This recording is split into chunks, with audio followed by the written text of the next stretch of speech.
Hi there, my name is DJ Shopkeep. I like to collect records, and I have no idea how to DJ. So a little while ago, I made my first long form video, and it went very well.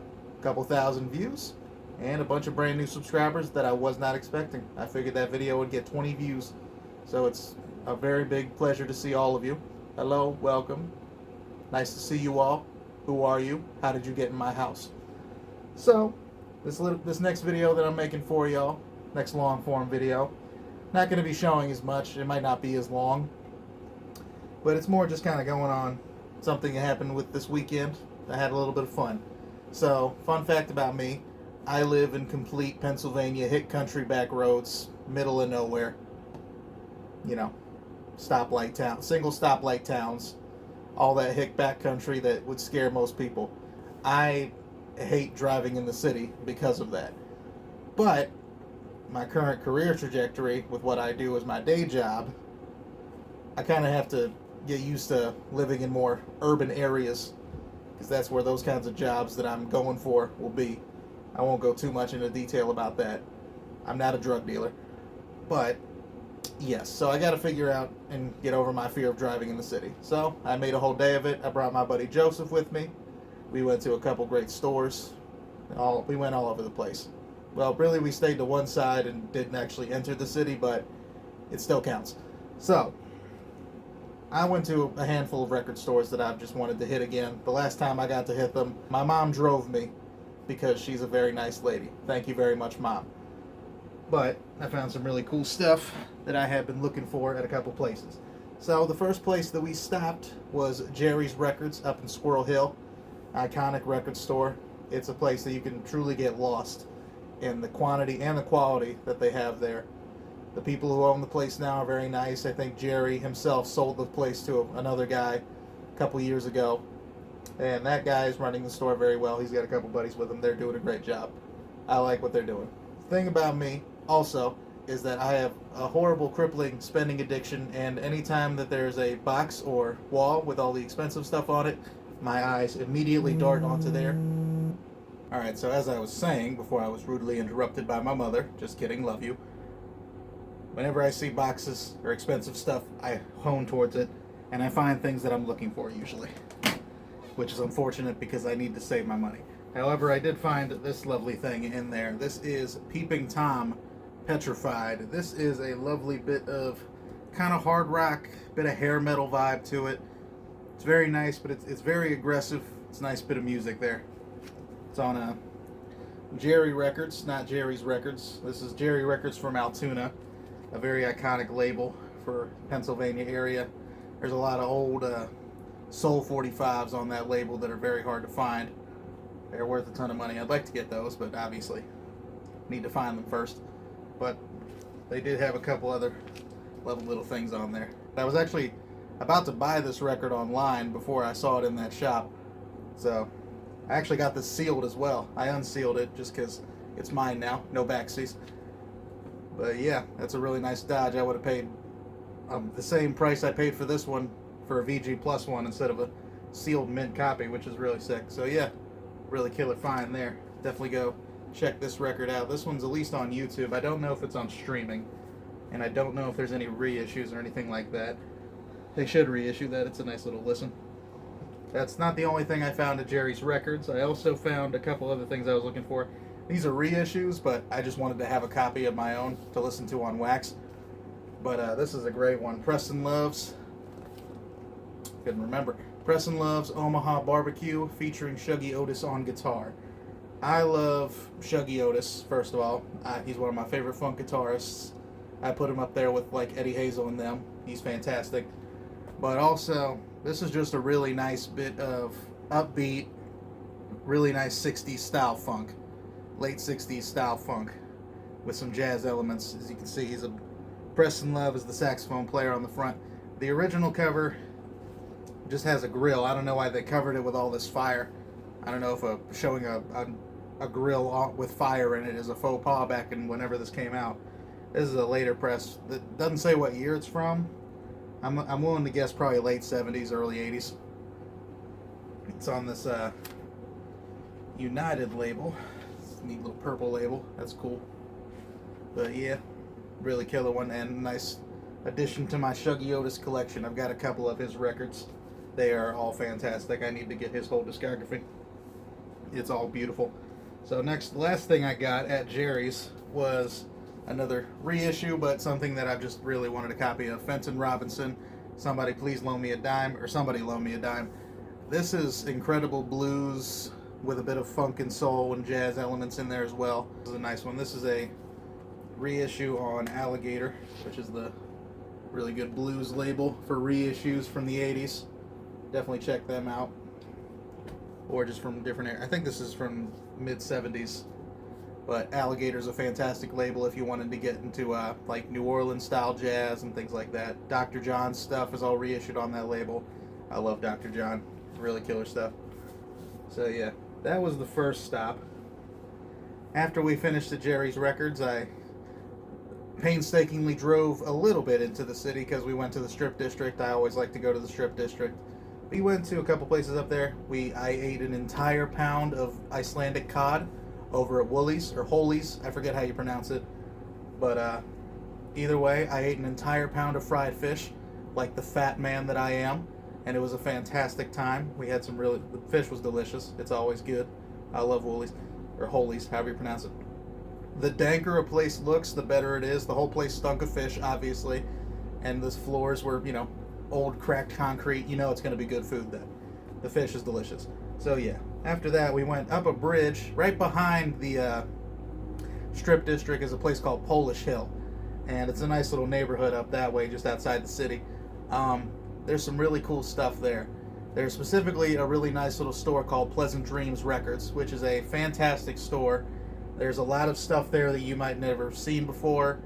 A lot of rare records you've never seen before. But the main thing about that store is if you are a collector of old horror VHS tapes, that's the place you want to go. They post a lot of their stuff on Instagram, the things that they find. It's really cool to look at. Just the old school stuff that I'd never even heard of before. Just old cheesy, corny horror movies that look amazing and would look even better with the VHS grain. Really killer stuff if that's what you're into. If you have a working VCR. I don't. But while I was there, I found this lovely thing. This is Smithfield Freeman Sick-E. Sick-E, I think.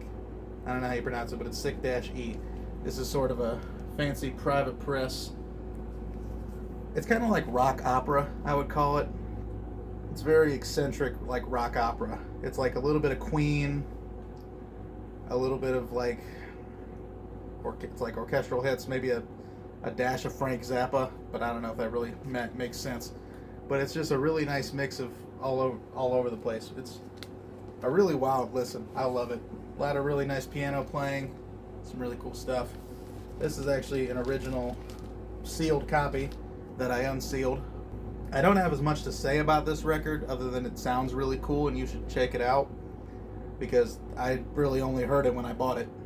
I listened to a couple seconds while we were sitting in the store, liked it, and I'm glad I did, because the little bits of listens didn't give me the whole story. I was doubly surprised. And first I just heard a lot of really nice little Queen style piano, which I really like the sound of, kind of Kansas style piano and stuff. I thought that was cool. That'd be a nice little listen. And then it starts going all crazy rock opera on me, and I was like, wow. So yeah, this was really cool to find. Really good stuff. So yeah, we stopped at a couple other places after that. That was the only thing I found there. We also went to Ides Entertainment, one of the biggest comic book stores in Pittsburgh. I think it is the biggest comic book store in Pittsburgh. It's like 4 floors of old memorabilia, old records as well. They had some really neat stuff there. I didn't end up buying anything, but they have some cool stuff hiding in that store. Definitely go check them out. Bottom floor is all amazing old school comic books. The next floor up that you come in is modern stuff and some old memorabilia, old train sets, old board games, old stuff like that. Really cool stuff. Next floor up is old records, things like that. And the floor above that is rare 45s, 7 inches, and then a bunch of new records as well. It's a really nice store. Definitely go check that out. Ides is an incredible store. But after that, we went into sort of the richer areas of Pittsburgh. We stopped in I forget what the area is called, but it's near Squirrel Hill. It's like Squirrel Hill North or Squirrel Hill South. one of the two. There's a really nice store up there called the Government Center. They have a really nice selection. They're really good if you're looking for new stuff, modern stuff. They have a big selection of that kind of stuff. What I really like is they have a big wall that they like stylize it with different colors. Each week they'll have a new pattern of records using, you know, different colors of records that they find. It's always some really cool stuff happening in there.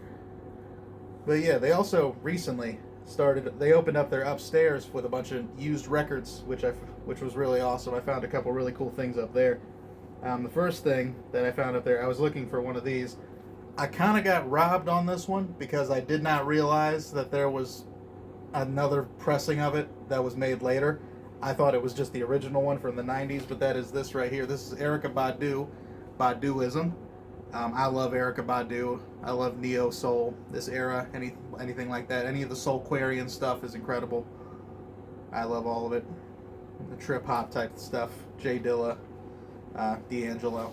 This is the only thing I have of that sort of camp. This is the 1998 specifically sort of promo press that they put out. Remember, this is when, you know, vinyl officially died for the first time in the late 90s, or in the 90s, basically. CDs were making the big thing.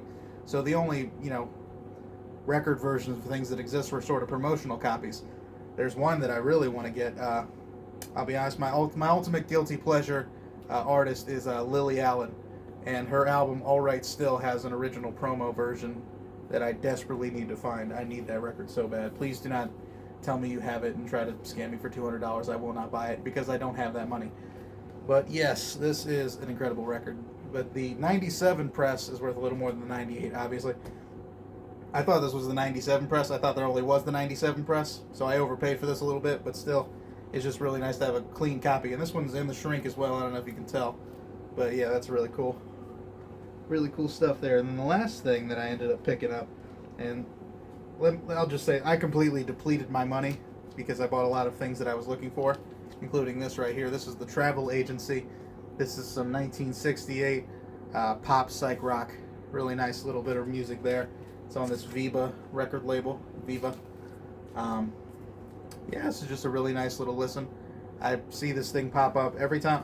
When I lurk music on Spotify and things like that, this pops up all the time when I'm listening to, you know, popular psych music and stuff like that. It's just a really nice little listen. It's upbeat, it's joyous, really killer. Really killer stuff there.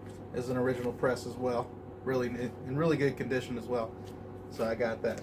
And that is the extent of my Pittsburgh trip. We made it home in one piece.